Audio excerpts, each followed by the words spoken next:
नमस्कार, राशि मंथन में आपका स्वागत है। 2 ग्रहों की युति की श्रृंखला हमारी जारी है। सूर्य से संबंधित 2 भाग हम कर चुके हैं और आज जो है सूर्य का अंतिम भाग हम लेके आए हैं। और अंतिम भाग का यहाँ पर मतलब है सूर्य शुक्र और सूर्य शनि।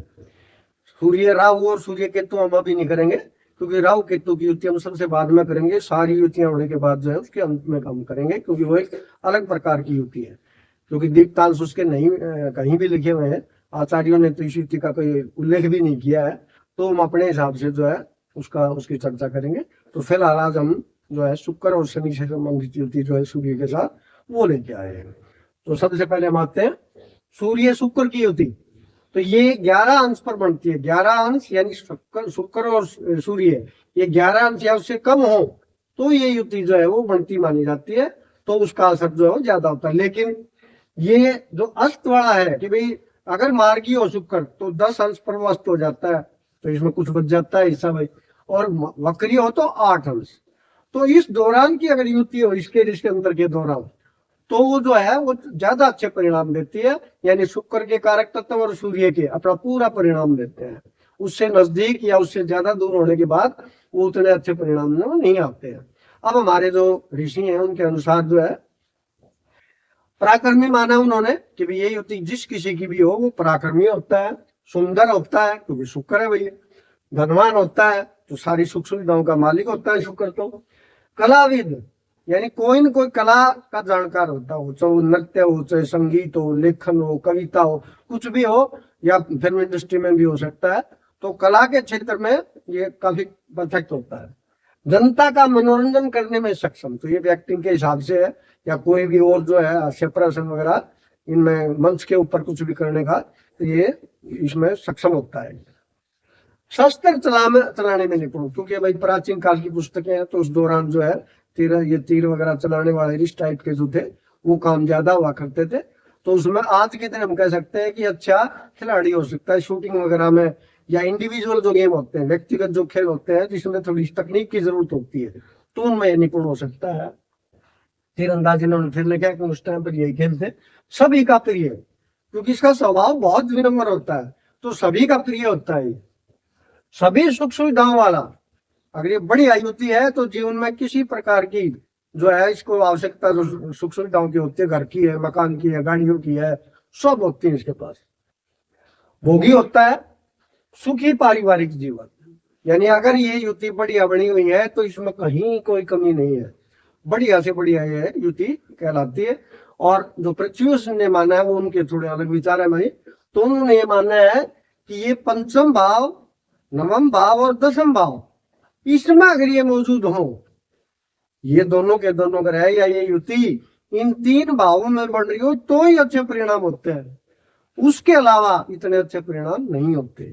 तो ये जैसे मैंने पिछली वीडियो में बताया था कि भाई अगर ऐसा कुछ है तो आप कमेंट जरूर से जरूर करें, ताकि ये पता लग जाए कि हाँ भी ऐसा भी कुछ है क्या, या युति हर जगह इतना ही कम देती है।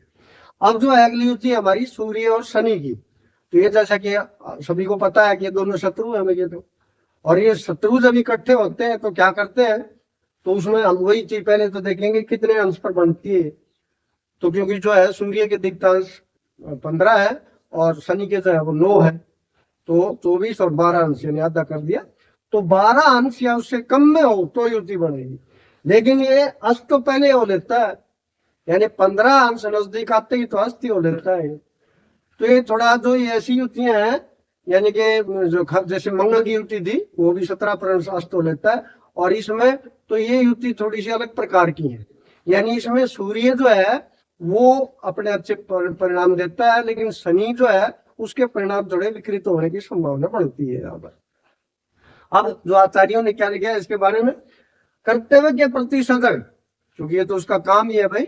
शनि अगर अच्छे परिणाम देता हो तो अपने काम के प्रति बड़ा डिसिप्लिन होता है, अनुशासित होता है, काम में कोई कमी नहीं छोड़ता, परिश्रमी होता है वो। व्यवहार में परिपक्व, मेच्योरिटी तो उसमें होती है क्योंकि उम्र का दीर्घ आयु का कारक है। बल्कि ये भी माना जाता है कि भाई शनि से प्रभावित जो बच्चा होता है बहुत जल्दी मैच्योर होता है, बड़ा जल्दी समझदार होता है, वो उम्र से पहले बूढ़ा लगने लग जाता है। अपने लोगों में श्रेष्ठ, या अपने लोगों के मतलब है कि वो जिस तबके से संबंधित है, जिस परिवार से संबंधित है, जिस जैसे संस्कार उसने लिए हुए हैं, तो उनमें वो श्रेष्ठ होता है। धातु कर्मी, तो जैसे चंद्रमा वाली युति में था वैसे इसमें ये माना गया है कि ये धातु कर्मी होता है, यानी कोई इनको मेटल से संबंधित जो है काम करता हुआ हो सकता है, खासकर लोग। खनिज व तेल व्यापारी, तो क्योंकि शनि का जब हमने जिक्र किया था पहले, शनि से संबंधित जो किया था कि किस भाव में क्या फल देता है, तो बताया था कि भाई शनि जो है वो धरती के नीचे, पृथ्वी के नीचे जो चीजें होती है उनका भी कारक है, तो खासकर तेल और खनिज जो है उनका है, तो इन चीजों का व्यापारी हो सकता है। परिवार में खराब स्थिति में, अब ये परिवार में बड़ी गलतफहमियां रहती है, जिसके ये युति हो तो परिवार में कोई न कोई कहा सुनी होती रहती है, इसको अच्छा नहीं माना जाता, सब जो है इसकी आलोचना ही करते रहते हैं, कुछ न कुछ जो है कमियां इसमें निकालते रहते हैं, तो परिवार में इसकी स्थिति ज्यादा सुदृढ़ नहीं होती। शुद्ध लेकिन पूर्ण रूप से ईमानदार नहीं, आमतौर पर काम में तो परफेक्ट होता है, लेकिन ईमानदार जिसको कह सकते हैं कि पूर्ण रूप से ईमानदार वो नहीं होता, किसी न किसी स्थिति में वो अपनी ईमानदारी से थोड़ा गिरने की गुंजाइश होती है उसकी। पुत्र से अलगाव संभव, क्योंकि पिता पुत्र वाला तो है ही है कि भाई इनकी आपस में शत्रुता है, एक पिता है एक पुत्र है, तो आमतौर पर देखा गया या तो पिता पुत्र में कहासुनी होगी या उनमें अलगाव ही हो जाएगा, पिता कहीं रहेगा पुत्र कहीं रहेगा, तो आमतौर पर यह देखा गया किसी न किसी कारण से अलगाव हो जाता है। सुखी धनवान, लेकिन ज्यादातर ये देखा गया कि इस युति में भी अगर ठीक बनी हुई है, खासकर गुरु की उसके ऊपर दृष्टि है, तो ये बहुत अच्छे परिणाम भी देता है। कई बार तो IAS IPS भी जो बनते हैं इनको देखा गया है कि अगर गुरु का प्रभाव विशेष करो, गुरु की दृष्टि अगर विशेष तौर पर हो तो ये धनवान भी बढ़ाता है। लेकिन कुल मिला के ये युति और युति जो है हमारी उनसे कमजोर युति मानी गई है, और उसका मुख्य कारण है कि भाई ये इसका सूर्य का जो है शत्रु है, और उसकी जो भी कारक तत्व है वो थोड़े विकृत हो जाते हैं। तो इसके साथ हमारी जो है ये सूर्य की युतियों वाली श्रृंखला जो है वो समाप्त होती है। आगे हम चंद्रमा की युति लेके आएंगे। नमस्कार।